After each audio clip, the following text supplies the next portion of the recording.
शांत रहो ना, हमको बताने दो ना। कक्षा 9वीं कलांश, कलांश माने घंटी होता है, ठीक है। पहली हो गया। चलो यहां पर देखो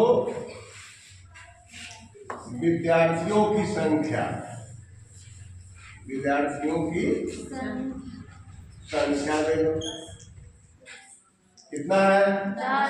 10 हो गया। अब यहां पर देखो अवधि, कितने मिनट पढ़ाएंगे? 30 मिनट, ठीक है।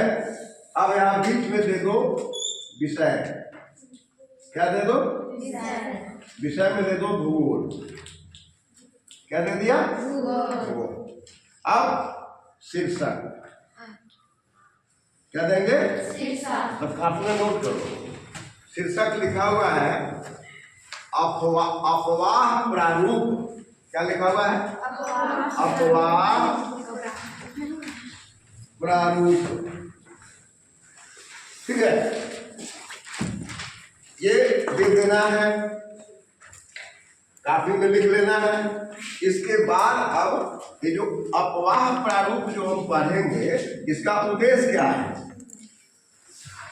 इसका उद्देश्य क्या है ना? इसका जो लिखा हुआ है अफवाह प्रारूप, है ना, इसके बारे में कह रहा कि उद्देश्य क्या है, हम इसको क्यों पढ़ेंगे, है ना।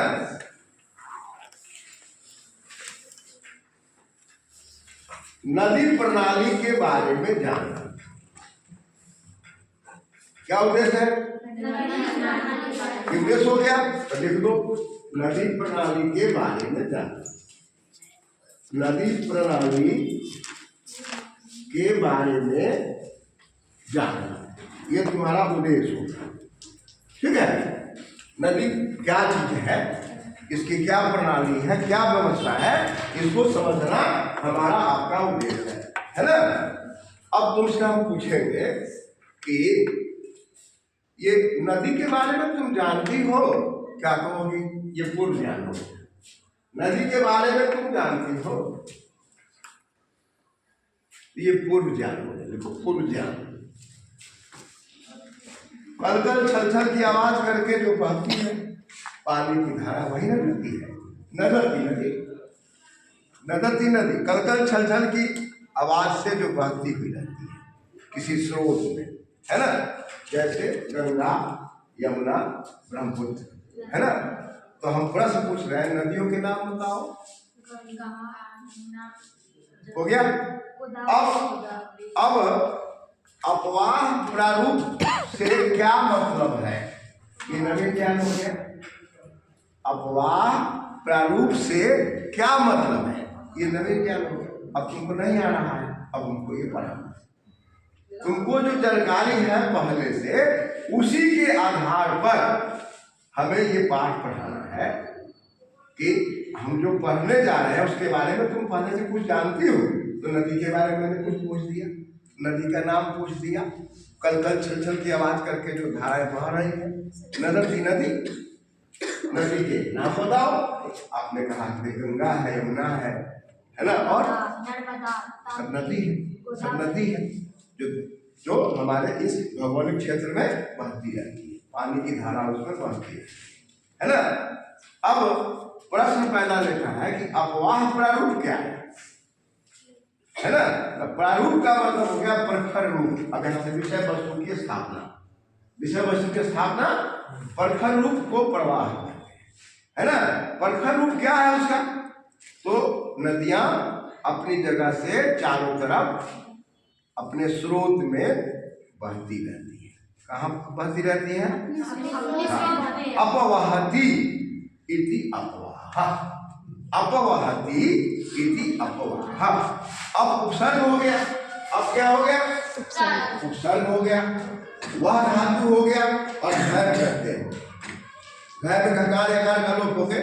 अब बच गया इसकी वृद्धि होके वह में आ होके हो गया अपवाह, वह में आ हो गया वाह, अपवाह, अपवहति इति अपवाह, है ना। अपवाह का मतलब नीचे की ओर बहेगी। मान लो यहाँ से हम पानी डालेंगे तो ये पानी ऊपर की ओर पानी जाएगा कि नीचे की ओर जाएगा? इसी को अपवाह कहते हैं, है ना। तो इसमें अब आपको पढ़ना है कि अपवाह से तात्पर्य बहते हुए जल, नदी, अपवहन तंत्र। किसी क्षेत्र की प्रमुख नदी अपनी सहायक और अपहृत समेत जो अपवाह प्रतिरूप उपस्थित करती है उसे नदी प्रणाली कहा गया है।